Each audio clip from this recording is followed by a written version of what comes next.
Good morning, everyone. My name is Alexander Fuller. We're joined by Rochelle also, and today we'll be going over the quarterly data quality process. Just a few housekeeping things before we get started. Everyone on the call today is muted. If there are any questions, please utilize the question section in GoToWebinar, and we will try to answer them as we go through the presentation today.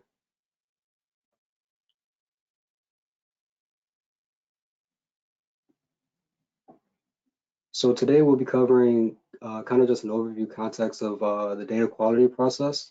We'll be going through missing values and data issues.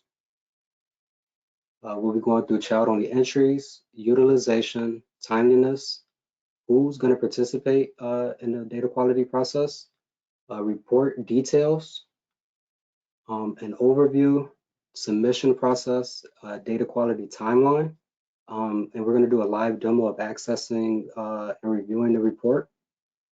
Troubleshooting, and also some resources and support.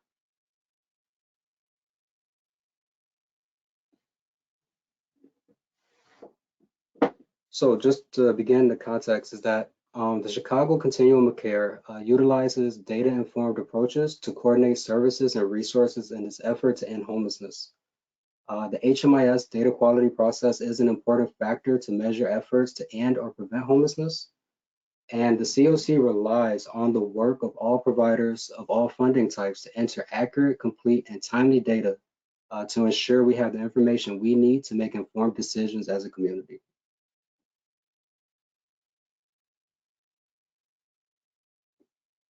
So due to this importance on data, in order to maintain data quality, providers in HMIS are expected to participate in the quarterly data quality process to address data in the following areas. So missing values, data issues, child-only entries, bed utilization, and timeliness.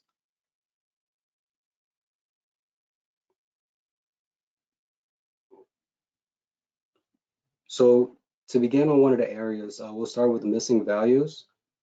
No more than 5% of clients enrolled in the project can miss any data elements. This also includes answers such as client doesn't know, client refused, and data not collected. The data elements that we are going to be looking at in the data quality process is name, social security number, date of birth, race, ethnicity, gender, veteran status, prior living situation, length of stay in previous place, relationship to head of household, client location, domestic violence, disability at entry and exit, the income at entry and exit, non-cash benefits at entry and exit, insurance at entry and exit, and also the destination. For these data elements, some are not required for all clients that will be enrolled in the project. So be sure to be on the lookout in the required for column. What clients are being counted for each data element.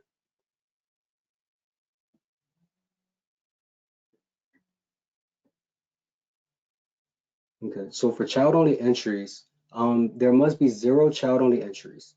A child-only entry is flagged when a client under the age of 18 is enrolled in a project without being connected to a parent or a guardian. This can happen for 2 reasons. The child was entered separately from their parent or guardian. So an example of this is that if you have a household that was already enrolled in your project and they're adding a child to the household, sometimes if the child isn't connected correctly, the child would appear as if they're an individual client. And then also client's date of birth is missing. So you can have a client, no matter how old they actually are, if the date of birth is missing, they will show up in the child-only entry section.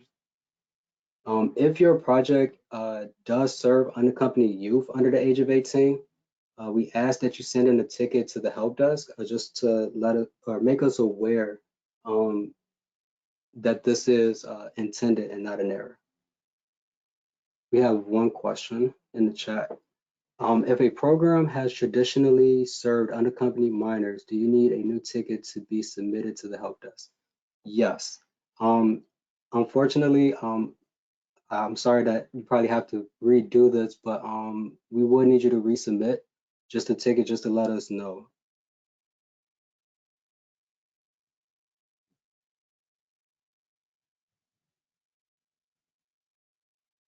So for the utilization piece of data quality, bids or room utilization must be within the following ranges. So for emergency shelters, it must be within the range of 80% and 105%. For transitional housing, it's the same, 80% to 105%. Permanent supportive housing, anything over 85% would be compliant or in compliance. Safe haven, between 85% and 105%.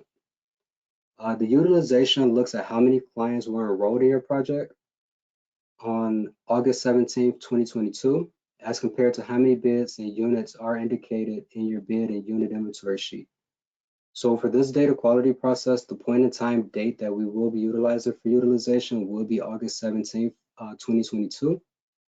And also, if your project is a permanent supportive housing project, it is required that the client has a housing move-in date added to their interim update so that they do populate in the utilization section of the report.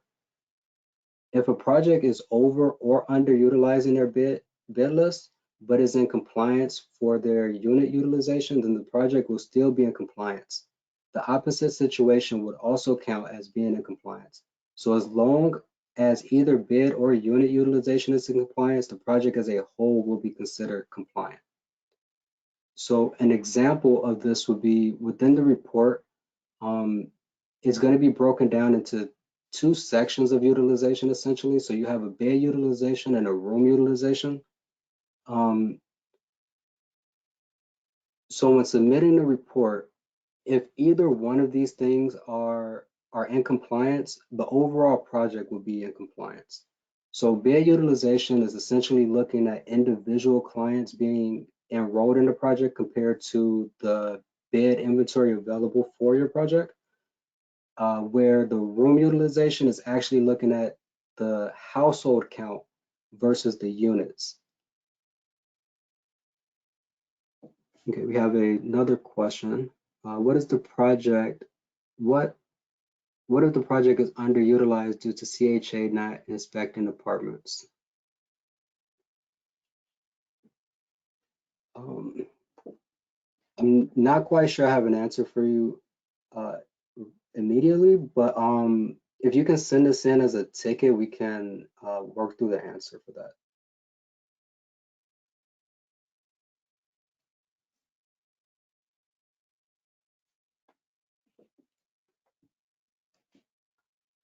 Okay, so the last piece that we're going to go over, or the last element that we're looking at, is going to be timeliness. Timeliness is tracked through the automated report created by All Chicago. This timeliness report will track timeliness at entry, at exit, at housing move-in date, and at shelter services. So timeliness measures the time it takes to create an element in HMIS. This measure applies even if the entry date is backdated. For instance, if a client originally came into a project on February 1st of 2023, but they were not entered into that project in HMIS until February 15th of 2023, the information will be considered out of compliance as it took 14 days to indicate that the client was enrolled in the project. So timeliness data cannot be corrected. Overall, the timeliness reports will be sent out via email. And they're pretty much just for reference. If you do have questions about them, please reach out. But there's nothing in HMIS that you can kind of do to correct any timeliness errors.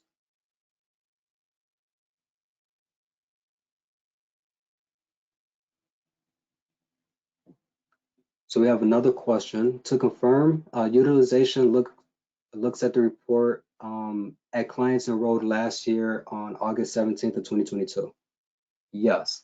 So right now the report is currently set for the correct day.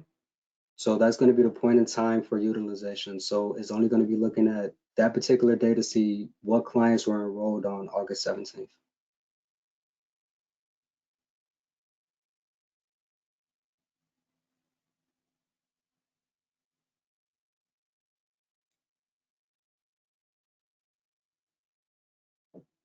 Who's going to participate?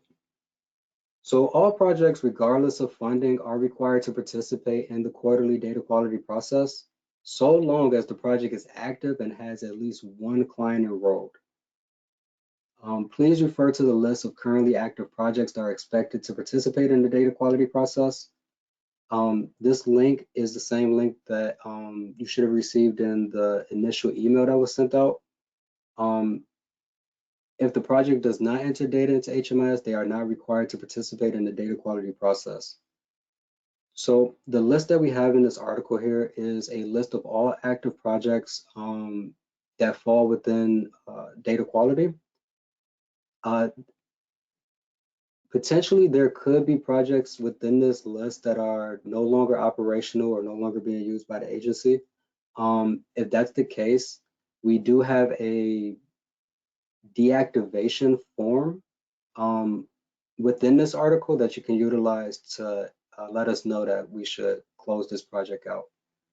If you have a project that is listed for data quality, but that project does not enter data into HMIS, that project is not going to be required to complete the data quality process.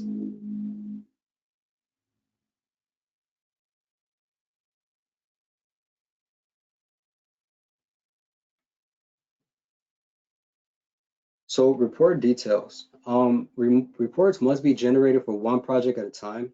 So for the data quality process, when you're running a report, please only utilize one project and then run another report for another one. Adding more than one project to the report and running it could potentially cause some issues, and then it'll make it a little more difficult for us to get the totals of projects individually.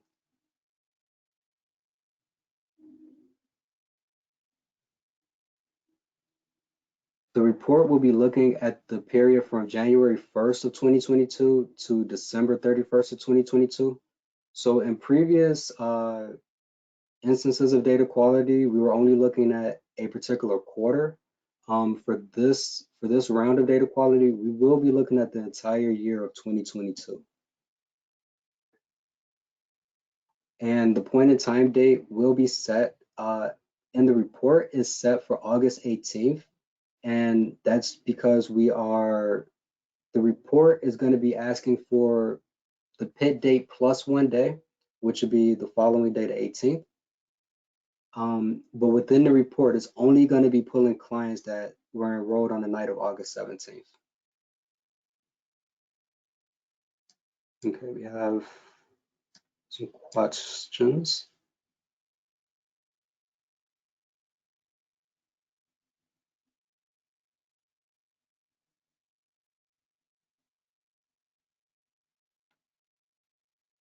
Okay, so we have one question. If you have been trying to get timeliness errors created or corrected by CES and it is not corrected, how and when would this be reflected where it would not affect the program's actual data? So if you have a timeliness error that's due to CES, I think that would be an example that we would have to look at individually.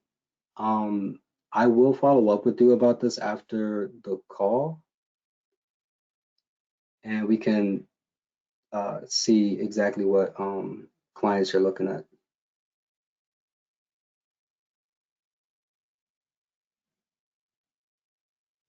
Okay, some projects listed as services only enter services transactions under that program. There's no enrollments. Those projects should also not have to submit. This is likely only affects a few agencies.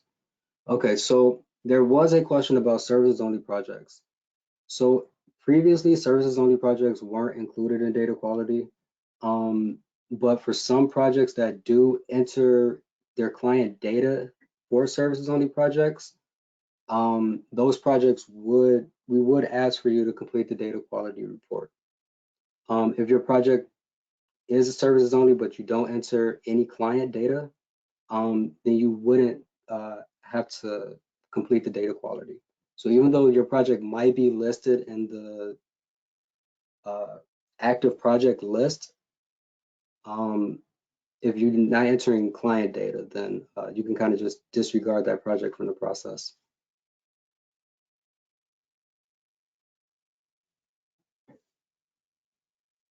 Okay, we have another question. Does the utilization portion use the inventory from last year's HIC?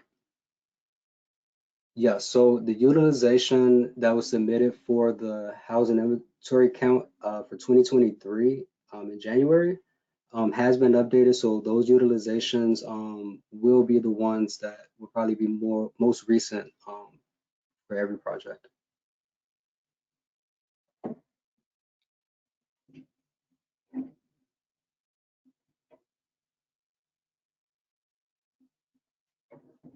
Okay, so this quarter's overview. The data quality process will run from April 10th to May 19th. So there will only be one round for submissions. Providers will not need to send in data quality reports until ready for final submission. So in previous iterations of data quality, there were 2 rounds where providers had to submit reports. For this quarter, there's only going to be one round, so a final submission date on May 19th. Business objects reports can be downloaded by users with access to business objects. And again, those reports will cover missing values, child-only entries, and bid utilization.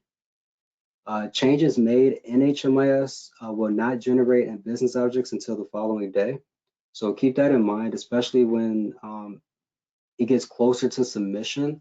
So if you're doing any data correction, try to do it at least on the 18th so that you have the 19th to actually see those changes reflected in the report. The SQL report will be sent to agencies and will cover timeliness, and those reports will be emailed to ATAs sometime this week.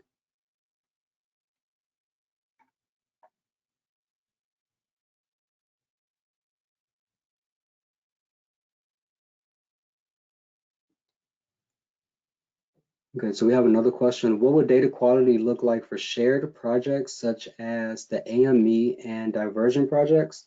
So for those shared projects, they're not going to be included in this data quality process.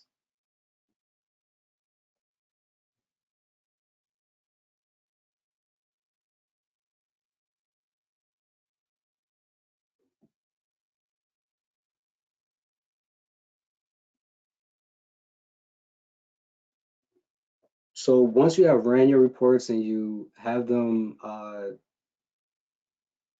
finalized, to submit, you will have to change the name. So the name of the file. So files must be renamed using the Chicago data quality _ -- underscore year - month - day template. So the project ID needs to replace the dashes, and we'll need to put in a year, month, and date. The date really doesn't make a difference overall. The most important thing is making sure that the project ID number is within those 4, is replacing the 4 dashes and in between the underscores. The project ID number in the file must be 4 digits. If a project has less than 4 digits, you should add a 0 before the project ID number, just to make it a 4-digit number.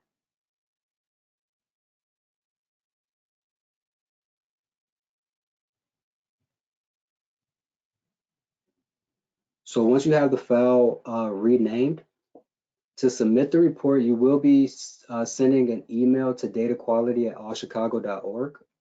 The subject must be data quality report submission attachments. So it must it must be exactly that subject, nothing additional, just so it's pulls in with the rest of the data quality reports that are being submitted. Agencies with more than one project can attach all their data quality reports together in one email, so there's no need to send them separately.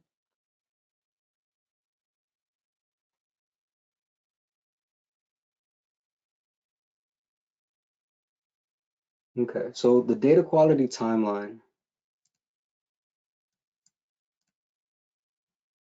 is on April 10th, data quality process did begin. So between yesterday and May 18th, I have listed here as the correction period. I cut it off with the 18th just because that should be the last day that you will be making changes to any data in HMIS so that your reports can run with the correct information. Again, May 19th is the due date. May 26th is the day that we have to post the final results of data quality.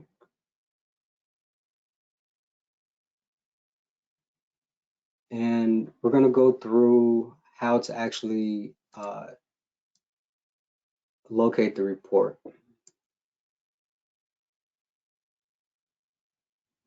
Hopefully everyone can still see my screen.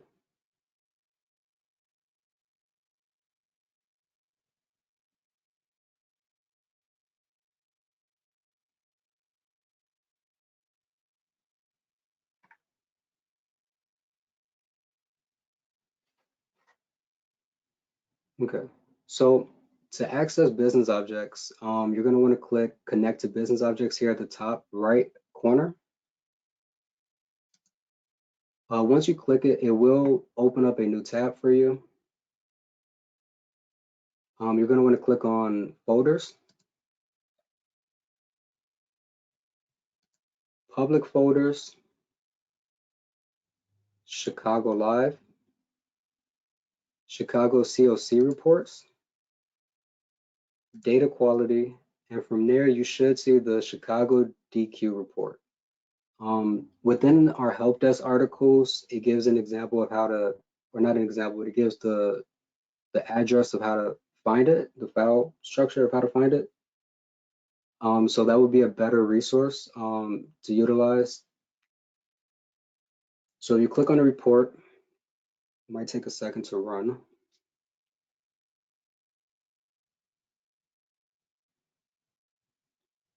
Okay, so you're going to be presented with this prompt box here.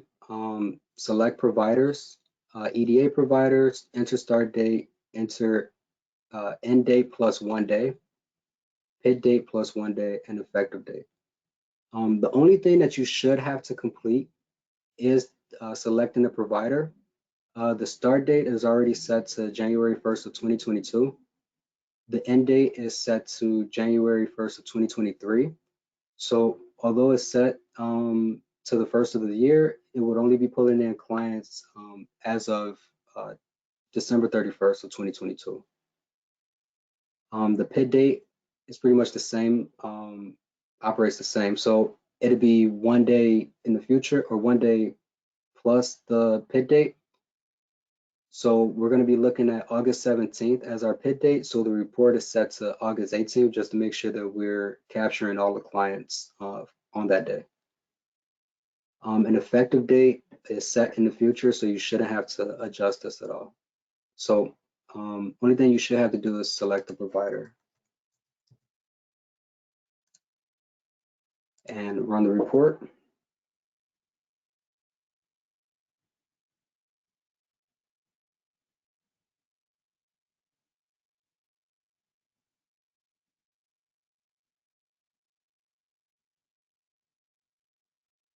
Okay, so this is just a test project. So we actually don't have clients enrolled here, but this is what the report is going to look like. You're going to have your required for, which is going to let you know which clients these particular elements we're going to be looking at. The count of the errors, so of the clients that fall within the requirement, how many of those had an error and the percentage.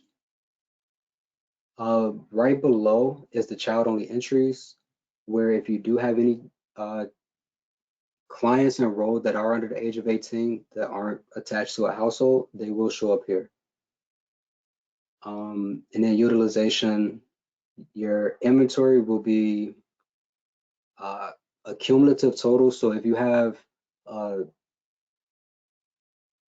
adult or an adult only inventory versus a adult child inventory, those bed and unit list numbers will be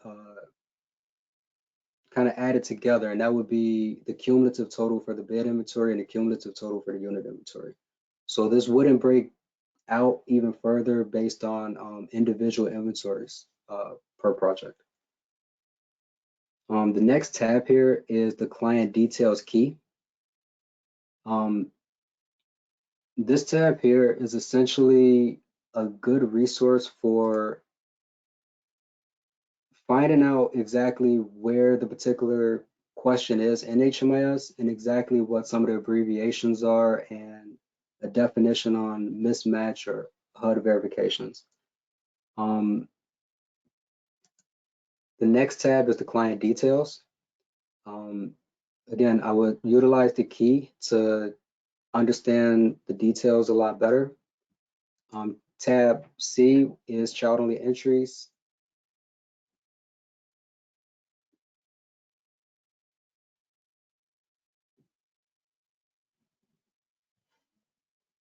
So we have one question. Is the overall goal to correct all errors in HMIS with these reports so that all say 0?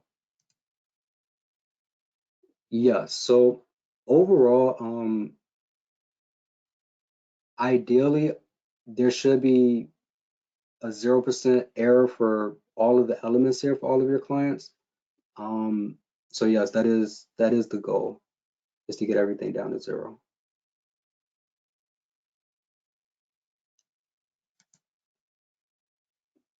So in inventory information, you will see that breakdown. So if you have more than one inventory attached to your project, so if you have a single adult only inventory, or if you have adult child inventory, you will be able to see both of those broken out in this particular tab.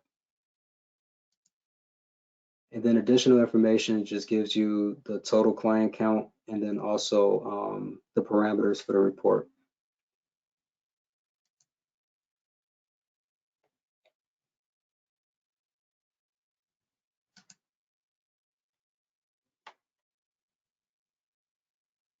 So for troubleshooting, again, I really recommend using the details key.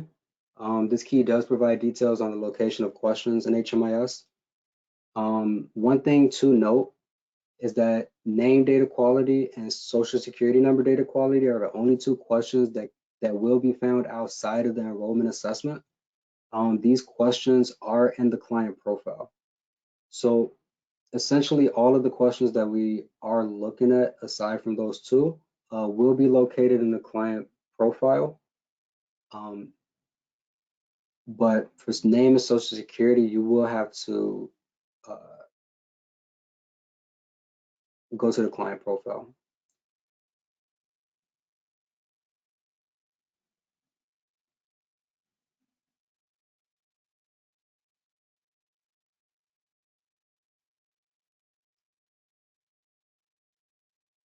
So resources and user support.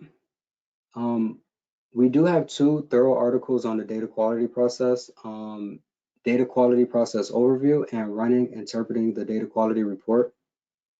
Both of these articles are really good resources to really understand the overall data quality process, especially running and interpreting the data quality report. Both articles will have a link to this recorded version of the webinar and the slides available. Other helpful links would be the sub-assessment and HUD verification article that we have, the article on documenting housing movement date, and the article on relationships ahead of household. If you search in the help desk for any of these, they will show up.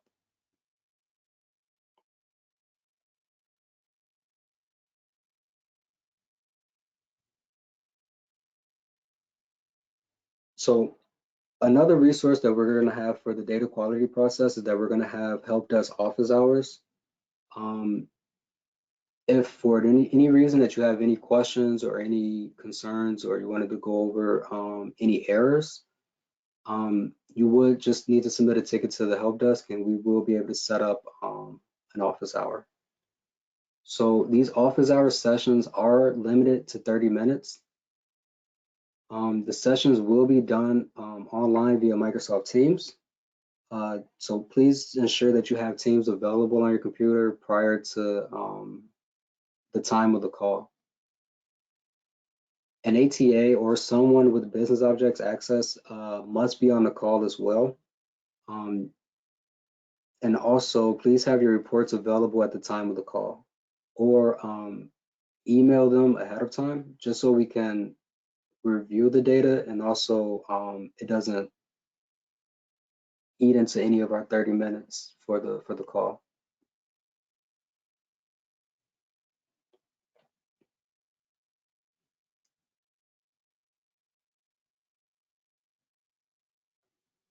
Okay, so this is just time that we can answer any questions, so please feel free to add any to the question section.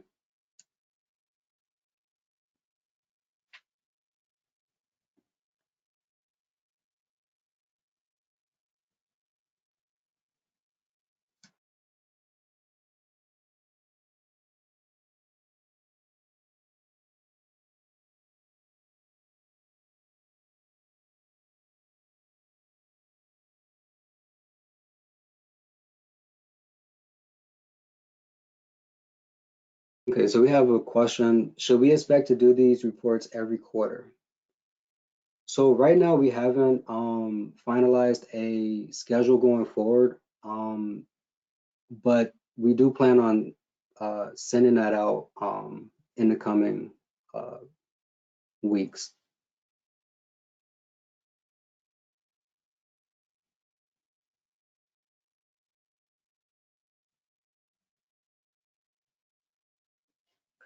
So we have another question. Does the results of the data quality process impact anything related to program performance? So I'm not 100% sure everything that this data quality process impacts. If you can, could you submit this to the help desk, and we'll be able to get a better answer for you for that question.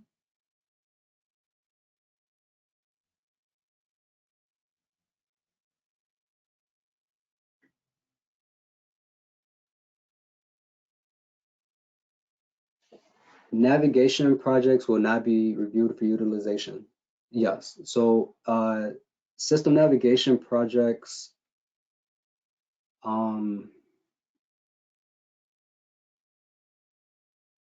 no. So yeah, system navigation projects will not be reviewed for utilization.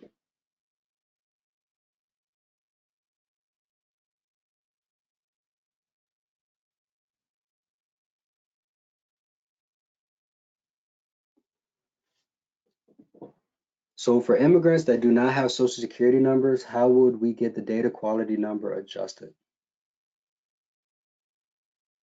So for social security number, well, essentially for all of the elements, we're going essentially by HUD, how HUD views data. And as of yet, I haven't seen any guidance around how HUD would like us to address those particular situations. For right now, the report is set to flag any social security error. So if it is missing due to a client being or having immigrant status, they will report as an error.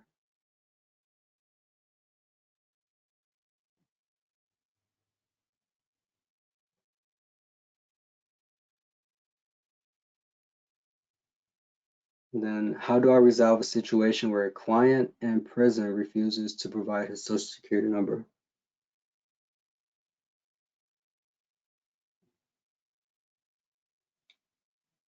Um, I'm not really quite sure how to answer that, but the goal is to try to get as much information from the client as possible. If that information is unable to be retrieved, and the correct answer for this client is that the client refused, um, then that would be that's what you should leave it as.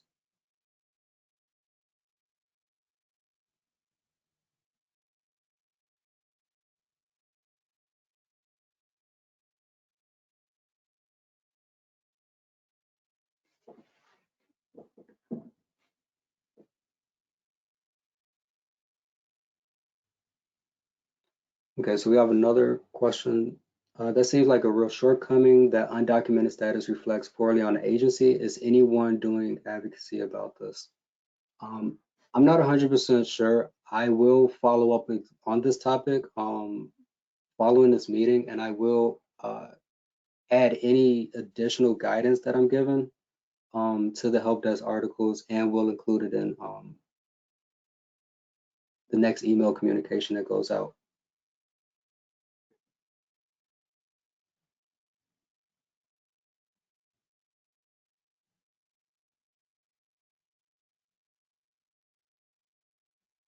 So with undocumented clients, is it appropriate to enter zeros for social security number?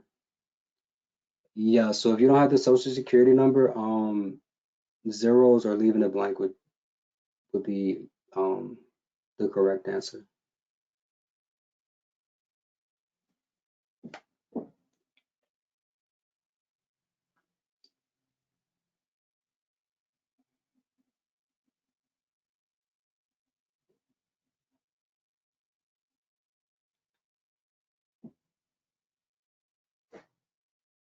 It's safe to say that most data quality issues lie with client personal information or client records. Yeah, so um, essentially all the data quality issues will be within the client's enrollment assessment. So essentially those questions can be corrected by adjusting things in the assessment if anything is incorrect. The only two things that lives in the client profile is the name and social security number data quality. So those will not be able to be found by going to the enrollment and looking at the assessment.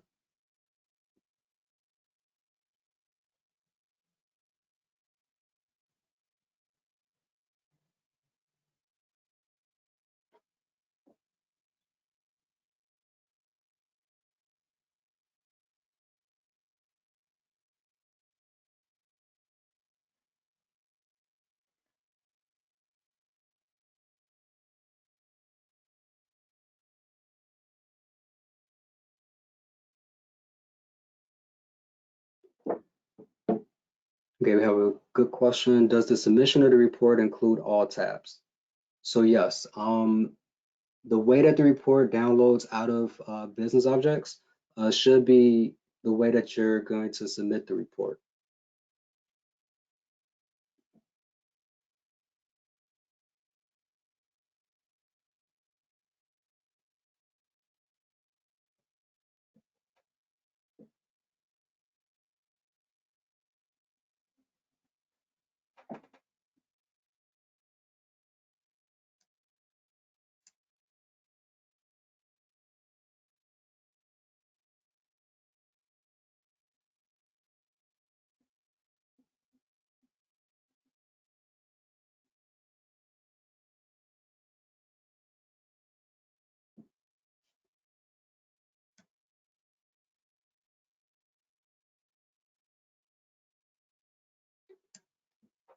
So Betsy initially had a question saying, should we expect to do these reports every quarter? I did get an answer for that to say that yes, every quarter we going forward we will be doing a data quality process.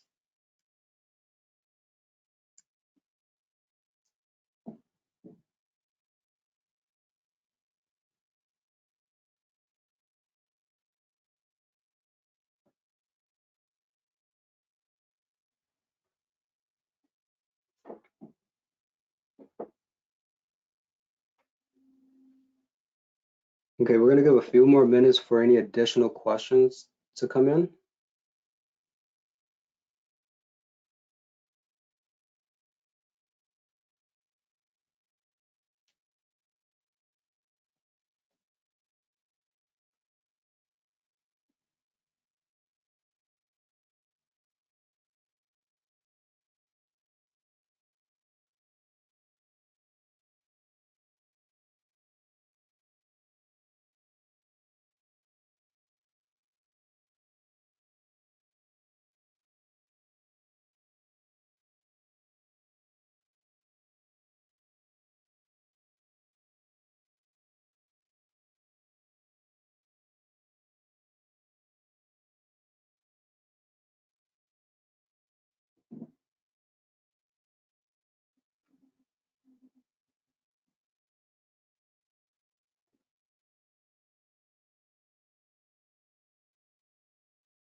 Okay, it seems like there's no additional questions coming in. Thank you everyone for joining us today. Again, if there are any additional questions after the call, please submit a ticket to helpdesk@allchicago.org. Have a great day.